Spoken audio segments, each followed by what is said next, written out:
Well, you know who's going to be bare knuckling? Do you know Jorge Masvidal on September 8th? Who's fighting? Do you know about this? On his event, right? Yeah, Who's fighting? Fabricio Verdum versus Junior Dos Santos. Yes, that's bare knuckle, but it's MMA. Bro, Fabricio Verdum is in sick shape. Oh, it's crazy. Fabricio Verdum, something happened to him, like I don't know how long ago it was, but he just got super fucking dedicated to training. Yeah. And all of a sudden now he's got a six-pack, he looks shredded. Yep. Fabricio Verdum, people forget that he is in the argument for one of the greatest heavyweights of all time. He's in the argument as the number one guy because he tapped all the greats. He tapped Cain Velasquez. He tapped Fedor Emelianenko. He tapped Minotauro. Bro, he tapped everybody. Yeah. Fabricio Verdum, in my opinion, you have to consider him in the list of all the greats. Knocked out Mark Hunt with a flying knee. Oh, that's right. Fabricio Verdum is the fucking man. Travis Brown. Yeah, listen, man, guys beat him and Stipe knocked him out, but he's a warrior. He fought everybody, and he beat the best guys in their prime. When he tapped Fedor, it was wild. Remember that? Nobody could beat Fedor. Fedor was unstoppable.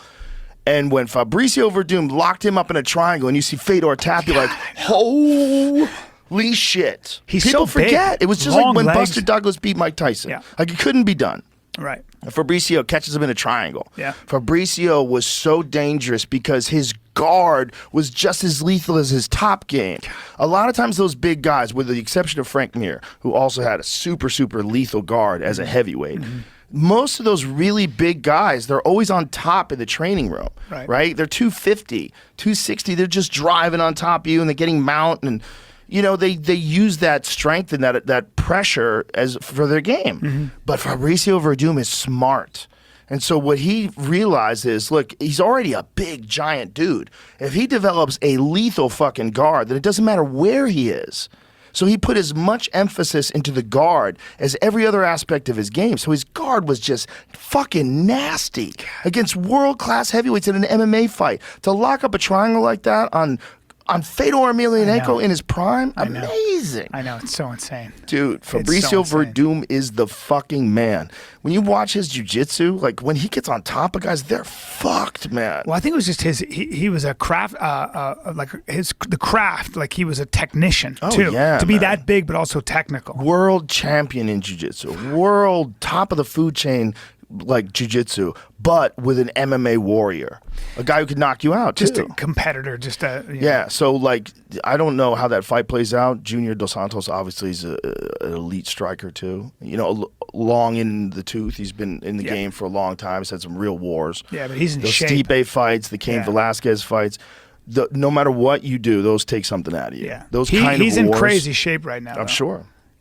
Well, these guys, I love the fact that there's other organizations that are giving these guys a chance. And honestly, I'm a fan of the idea, at least the idea of bare knuckle MMA.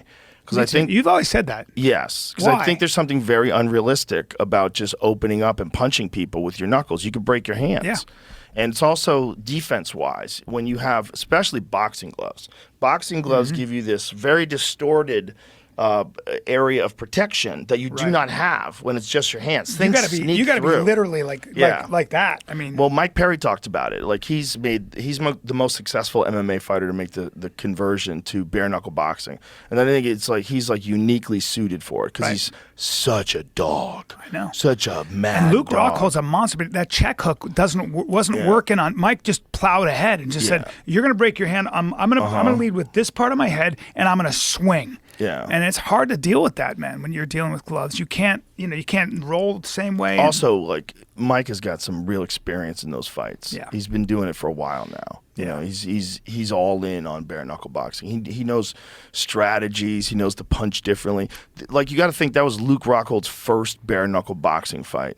Like, you don't really get to train hard bare-knuckle boxing. Yeah. Like, you can't really spar bare-knuckle boxing. You'll cut your face out. It's a different thing. It's a different so, like, game. Every time you're in there, I would imagine, at least, every time you're in there, it's a unique experience that adds to your repertoire of understanding what this thing is and how this is different than gloved MMA or boxing. Right. So it's just different. And Mike excels in that. Yeah. Like, that is where his skill set and his toughness and his fucking grit just dominates. Yeah. He dominates people. It's almost a mindset. It's a type of person that He's an can animal. do that. Yeah. Dude's a legit 100%, no faking it, all animal. I mean, he's God. not pretending to be an animal. That is who that guy is. And when he fights in the bare knuckle boxing ring, he's like uniquely qualified to fuck people up in that sport. So let me ask you, you know fighting. Bradley Martin on the podcast said he could beat Mighty Mouse, but he doesn't know Mighty Mouse. Mighty Mouse said, I'm going on vacation, but when I get back,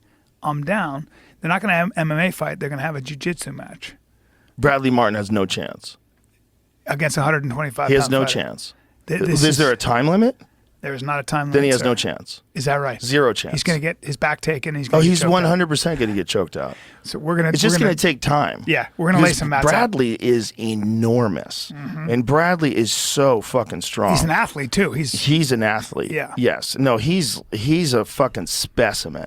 Truly, he's a specimen. truly. Now, if this was in a street fight, the thing about Bradley is he can hit you with the earth.